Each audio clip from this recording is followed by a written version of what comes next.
Hi everyone, welcome to the Jacob the Analyst channel. I used ChatGPT to help me with my analysis of Touhy and Monson's progression in a 3K indoor and 1500 outdoor. Most of the data, including tables in this video, were generated by ChatGPT, which saved me plenty of Microsoft Excel time. Unfortunately, I could not do them all because I only have one data point for Touhy, which is not enough. So without further ado, let's get this started. All right, let's dive into the table. This table shows Touhy and Monson's progression in the 3K. Now I know the indoor season is over, but I still want to discuss the 3K because the last video I made sparked a great conversation. I'll leave a link to that video towards the end of this podcast, so make sure to check it out. Okay, so let's break down this table. In the first column from left to right, we have the year starting from 2017 and going all the way to 2023. The next column over shows Touhy's age starting from 15 and going up to 21 as she just turned 21 recently. Moving on to the next column, we have Touhy's time. Now, I only included the top times of each year while she ran in college. For example, we have a 851 back in 2021 and so on. The next column is Touhy's college class from freshman to junior, which is where she is right now. And finally, the last column shows Alicia Monson's age, time, and college level. Let's continue our breakdown of Touhy and Monson's progression in a 3K. Now, the only thing I care about is when both athletes ran in college. So let's scale down the table to compare them side by side. Same fields, smaller layout. What's incredible here is that Touhy in her freshman year had the same level of athleticism as Monson during Monson's senior year. That's a pretty impressive feat for a freshman. Now, the year before, Monson did have a slightly better time. So I'm guessing that Monson was hurt during her senior year. Records around that time frame mention that she was coming off an ACL injury. Regardless of the two athletes, Monson was clearly not the fastest, but she was the most improved, knocking out of the park a total of 35 seconds overall in her collegiate career, which is an incredibly big deal. And post-collegiate career, the lady has not taken a break. She ran an 8:31 back in 2022 and a 8:25 this year in the Melrose Games. Help me kind of through the race, break the record. Yeah, no, I'm really happy with it. The goal was to go out, run a hard race, go for the win, and hopefully get that American record. And Touhy this year at the same event as Monson at Melrose ran an 8:35 or 10 seconds slower, coming in third to Monson and Morgan. All right, let's talk about what we can extrapolate from Touhy and Monson's times. Given that these two fantastically gifted individuals have not yet hit your prime yet, they still have the potential to run your indoor best next year. So your progression is still a straight line as opposed to an upside down parabola at this point. Now, I did put some of these data points to the test to see what ChatGPT would come up with as estimates for next year for both athletes. Unfortunately, the estimates were mathematically wrong, so I won't bother entertaining them. Instead, we'll go back to using simple linear regression to account for Touhy's 2024 season. Based on this analysis, we can estimate that Touhy will be running a strong 8:30 or less before the Olympic Games. But as I mentioned before, Touhy has been making some serious progress in her career, and I see her catching up to Monson's 8:25 next season. In my opinion, Touhy will definitely be Olympic bound in whatever outdoor event she picks that year if she decides to go for it. It's exciting to think about the possibilities and potential for these two athletes, and I'm sure many of you feel the same way. Let's continue our analysis of Touhy and Monson's potential for next season. If we perform similar estimates for Monson using linear regression for next indoor season, the most improved athlete would run an 8:10.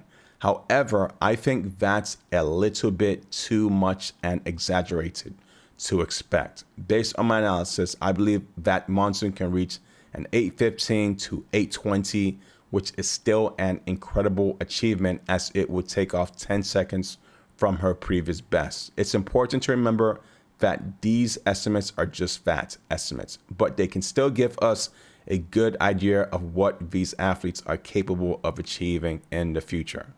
Now, while looking at their times, one thing I did find interesting was how both athletes hit their college growth spurt with respect to time. Touhy knocked down 25 seconds from her sophomore to junior year from a time of 8:54 to 8:35, while Monson, back in her collegiate year, knocked down 29 seconds from her sophomore to junior year. So very interesting. I am not sure what goes on between sophomore and junior year of long distance running, but if you guys know, please let me know right down in the comments section.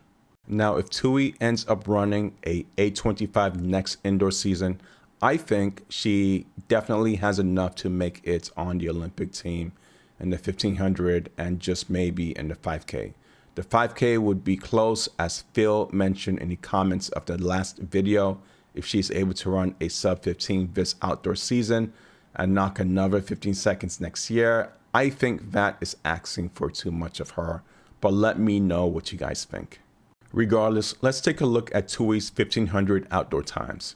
In 2021, she ran a 4:12, and last year she ran a 4:06. I said in one of my videos that I don't think she can run a sub 4 this season, but I take that back after looking at a lot of data and info lately. I think she runs sub 4, making a personal best this season, and in her senior year next year, if she decides to stay, I'll give her a strong 3:54, assuming there's strong enough competition in some of these invitationals.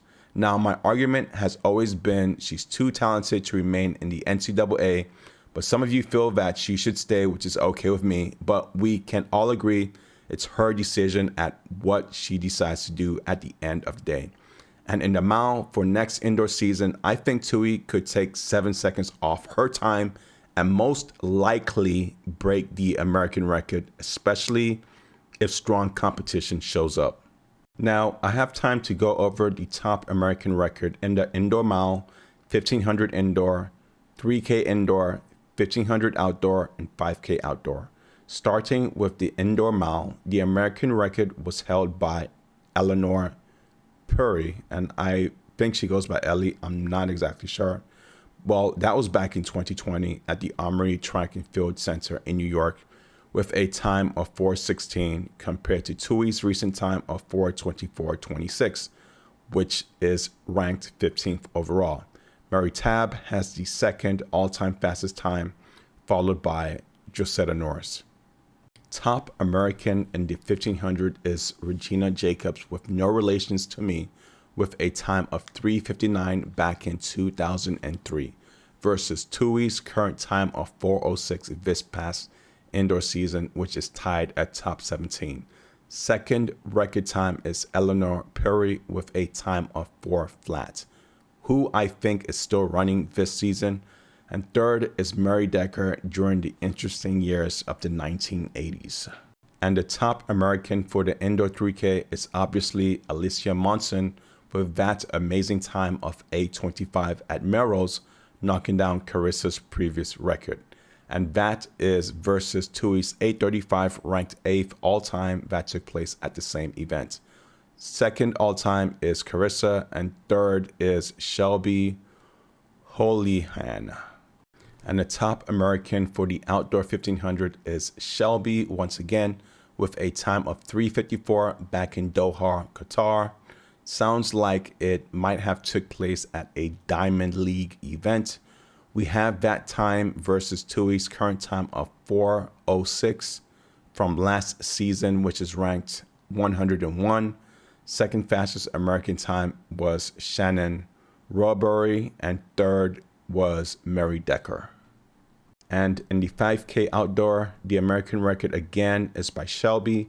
She ran with a time of 14:23 back in 2020. Carissa has the second fastest time, and the third spot is Alicia Monson at 14:31 versus Touhy's 15:14 at Virginia during the last outdoor season, which puts Touhy at 77th.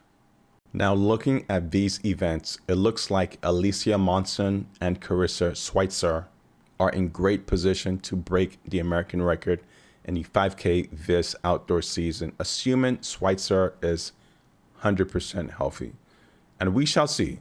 Let me know your thoughts down below on this conversation. Have a great day.